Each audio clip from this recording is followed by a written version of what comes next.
Car Vitthalwadi police स्टेशनांतर्गत सदरची कारवाई आपण केलेली आहे.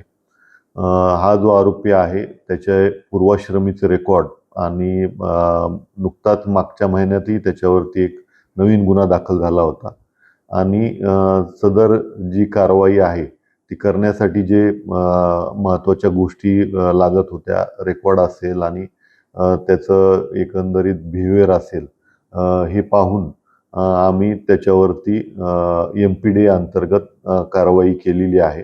माननीय वरिष्ठांनी यामध्ये MPDAचा आदेश आम्हाला दिला होता. त्या अनुषंगाने काल नाशिक सेंट्रल जेलला आम्ही सदरच्या आरोपीला 1 वर्षासाठी स्थानबद्ध केलेलं आहे. पूर्ण उल्हासनगर झोनमध्ये सदरची कारवाई जी आहे ती अशीच सुरू राहणार आहे. महत्त्वाचे जे